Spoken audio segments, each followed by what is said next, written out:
Dios les bendiga, bienvenidos a nuestra clase sobre el Espíritu Santo nos da la victoria sobre la frustración. Esta es la segunda clase de la serie El Espíritu Santo en la conducta cristiana. Nuestra introducción nos dice ¿qué no daríamos por vivir libre de angustias y preocupaciones? Sería fantástico. Pero sabemos que eso no puede ser así. Jesús dijo, en el mundo tendréis aflicción, pero confiad, yo he vencido al mundo. Juan 16:33. Ahora, que cuando la frustración y el desaliento quieran invadir nuestro corazón, podemos clamar al Señor y recordar que su misericordia nunca ha decaído y que dará también juntamente con la tentación la salida para que podamos resistir. Primera de Corintios 10:13. Primer punto, dice Dios levanta del polvo al que está en la miseria. La alabanza de Dios levanta el ánimo decaído, Salmo 113. Este salmo es el primero de 6 salmos, del 113 al 118, conocidos como el Jalel egipcio, por el énfasis que hacen en el éxodo de Israel. Los 4 primeros versos de este salmo son una exhortación universal a adorar el nombre de nuestro Dios. Verso 1, alabad siervos de Jehová, alabad el nombre de Jehová. Todos los siervos de Jehová, los que son y los que van a llegar a ser. Alaben el nombre de Jehová. Incluye también los demás elementos de la creación de Dios, animados e inanimados que sirven al Creador. Verso 2. Sea el nombre de Jehová bendito desde ahora y para siempre. Sea bendito su nombre por sus perfecciones, por sus obras perfectas. Salmo 5:11 dice, alegres en todos los que en ti confían. Den voces de júbilo para siempre, porque tú los defiendes. En ti se regocijen los que aman tu nombre. Salmo 111:9 dice, redención ha enviado a su pueblo, para siempre ha ordenado su pacto, santo y temible es su nombre. Desde ahora y para siempre esto, porque el nombre de nuestro Dios es eterno. Verso 3. Desde el nacimiento del sol hasta donde se pone, sea alabado el nombre de Jehová. Todo el mundo, todas las naciones, el universo entero están incluidos en la alabanza al que vive y reina. Pensemos como un canto que destaca la bondad de Dios, que se inclina a socorrer al pobre y al frustrado, empiece con una exhortación a la alabanza. ¿Por qué? Porque esto nos indica cómo la alabanza a Dios ejerce una influencia poderosa en el corazón de los que están abatidos. Lo que se hace en la adoración y la alabanza es declarar con entusiasmo y fe la grandeza de Dios. Y es exactamente eso lo que necesita saber y entender el alma abatida o decaída. Verso 4. Que existe un Dios grande y excelso sobre todas las naciones. Es Jehová, que tiene su gloria sobre los cielos. Cuando los israelitas con el rey Josafat, sus enemigos los tenían rodeados, cantaron alabanzas a Dios y él los libró. Segunda de Crónicas 20, 21, 22. Cuando Pablo y Silas en la cárcel de Filipos cantaron alabanzas al Señor, él los sacó de la cárcel. Hechos 16, 25, 26. Así que te animamos a probarlo. Cuando estés triste o abatido, canta alabanzas al Señor. B. A pesar de su altura, Dios se inclina a nosotros. El segundo paso para levantar el ánimo de una persona decaída es demostrarle que Dios, el excelso y grande, se interesa por ayudarle. Verso 5. Declara que Jehová nuestro Dios se sienta en las alturas. Y en el verso 6, asegura que también se humilla a mirar el cielo, en el cielo y en la tierra. Qué interesante para nosotros saber que tenemos un Dios tan grande y a la vez tan bueno que se acerca a sus pequeños. Mencionar los hechos misericordiosos de Cristo en cada testimonio que se testifica alienta la fe. Esto dijo el salmista en el Salmo 77 del 10 al 11. Esto dijo el salmista, repito, enfermedad mía es esta. Traeré pues a la memoria los años de la diestra del Altísimo. Me acordaré de las obras de Jehová. Sí, haré yo memoria de tus maravillas antiguas. Punto C. Él saca de la frustración al pobre y a la estéril. Verso 7. Él levanta del polvo al pobre y al menesteroso, alza del muladar. Ser un hombre pobre o una mujer estéril eran desgracias que se consideraban como parte de una maldición. Las enfermedades y los desastres naturales también forman parte de la lista de adversidades que hacían que una persona o que hacen que una persona se pueda sentir miserable o frustrada. Estos conceptos se debían en parte a que las promesas de Dios a los que guardaban su pacto sería de prosperarlos en todo. Y lo otro eran las ideas de una cultura que acostumbraba a medir las bendiciones de Dios por los bienes, la salud y los triunfos temporales. Afortunadamente, las palabras de los versos 7 y 9 contradicen las creencias fatalistas de la gente. Cuando nos dice que Dios levanta del polvo al pobre y al menesteroso, alza del muladar. Entonces podemos decir que debido a las experiencias dolorosas podemos estar más cerca de tener un encuentro con la gracia y la misericordia de Dios. No importa si su miseria lo haya llevado al muladar, al lugar más bajo de la vida humana. Recuerde que muladar era el lugar donde se vaciaba el estiércol. De ahí puedes ser levantado, como lo fue el hijo pródigo cuando por sus caprichos y pecados cayó en una crisis donde llegó a desear la comida de los cerdos. Él pudo volver en sí y tomar la determinación de volver a la casa de su padre. Verso 9. El que hace habitar en familia a la estéril que se goza en ser madre de hijos. La frustración de una mujer estéril era tal que muchas se consideraban excluidas de la comunión del pueblo de Dios. Hasta la fecha, aún en nuestras culturas occidentales, las parejas que no tienen niños se sienten miserables. Algunos se divorcian, otros tienen hijos fuera del matrimonio, tratando de aliviar sus frustraciones, pero el remedio resulta peor que la enfermedad.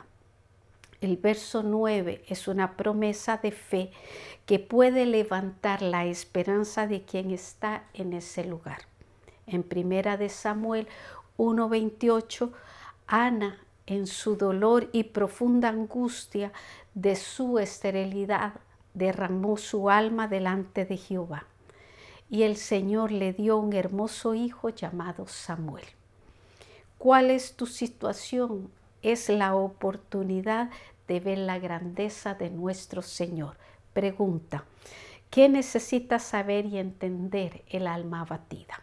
2. La misericordia de Dios nunca ha fallado ni fallará.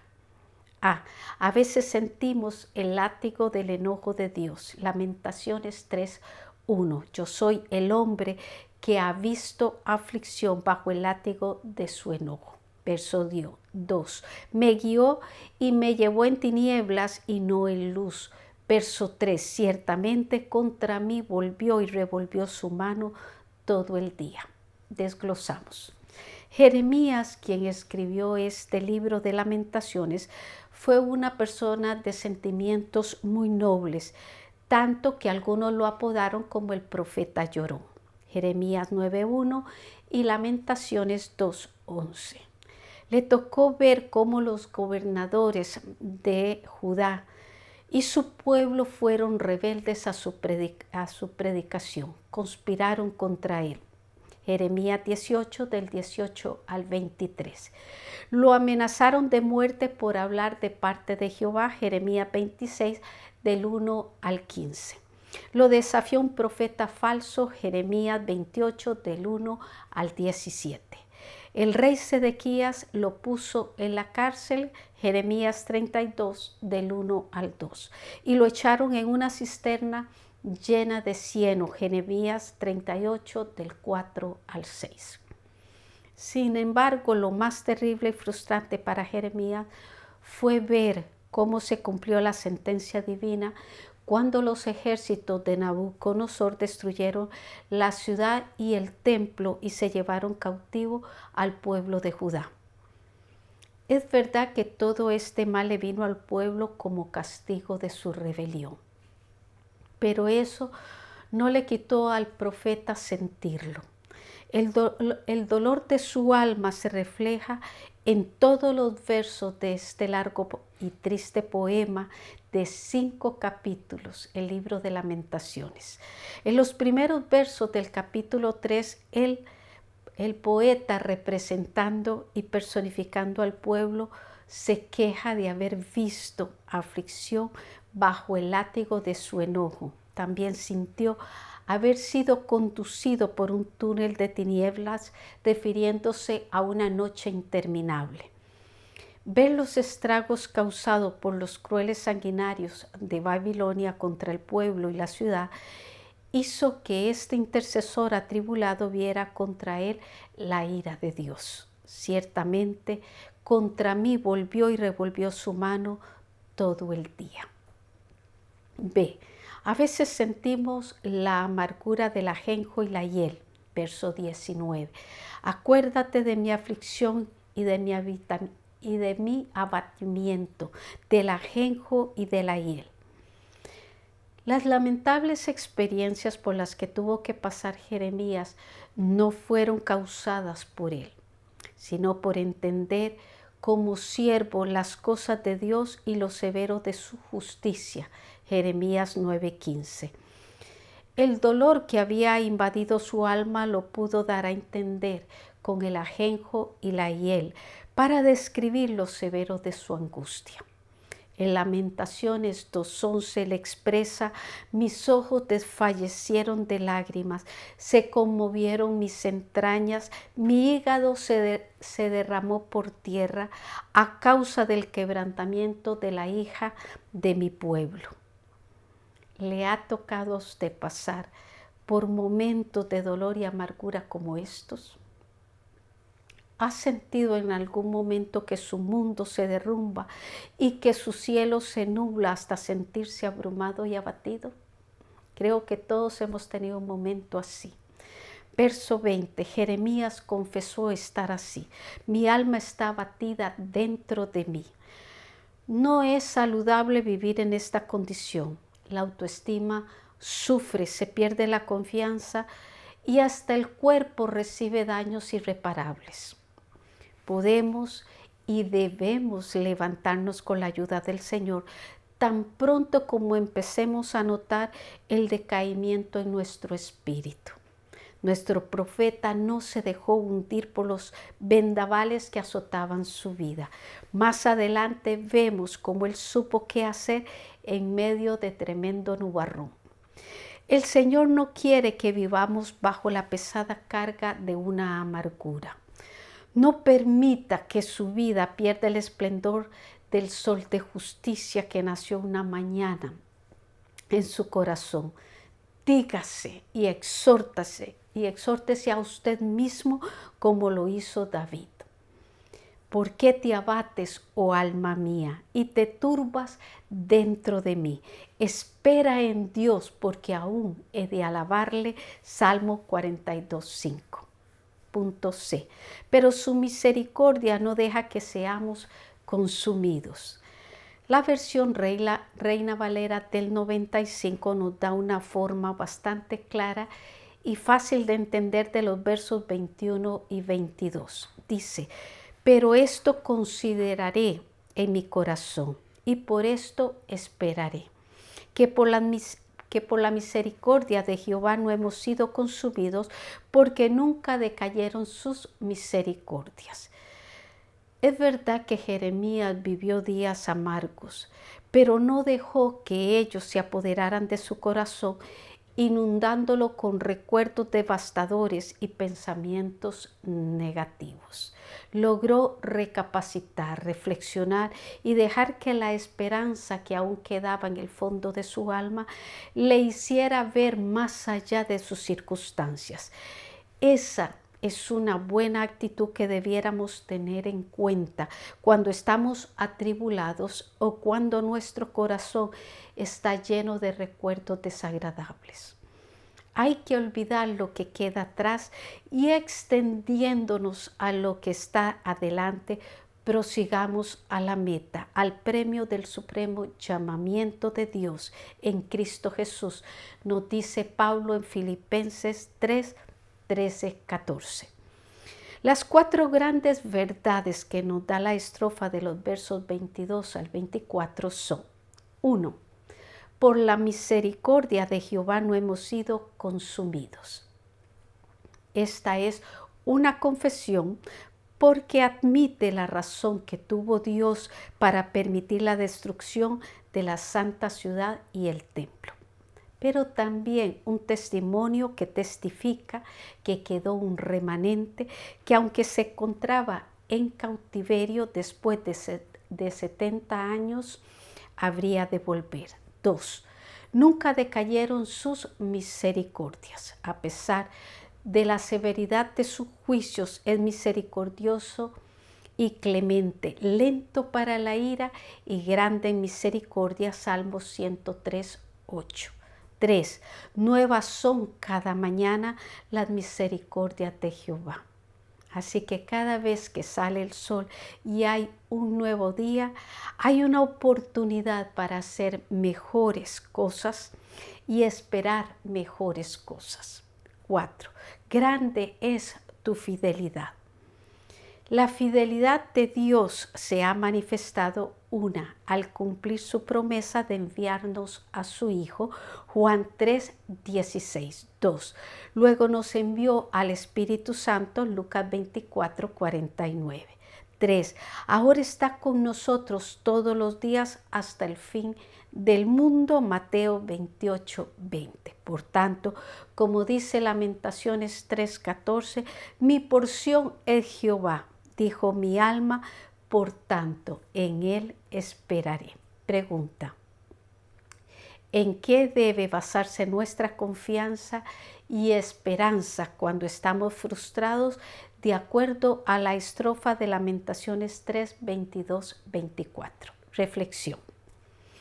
Los dos pasajes que hemos considerado representan algunas de las causas más comunes para que la gente se sienta decaída y frustrada.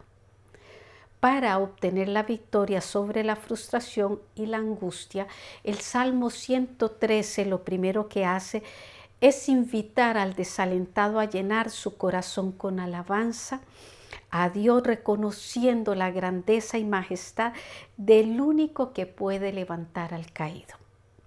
Y en el pasaje de Lamentaciones 3, 22, 24, Jeremías llegó a un momento en el que decidió acabar con sus amargos recuerdos y dar libertad a sus esperanzas en la misericordia de Dios que nunca habían decaído y en que cada mañana Dios muestra su fidelidad.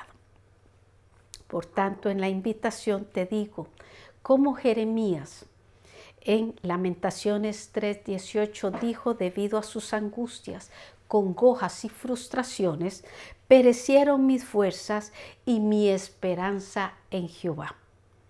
Pero en el verso 21 decide recapacitar en su corazón que en el verso 24 dice: mi porción es Jehová. Verso 25, bueno es Jehová.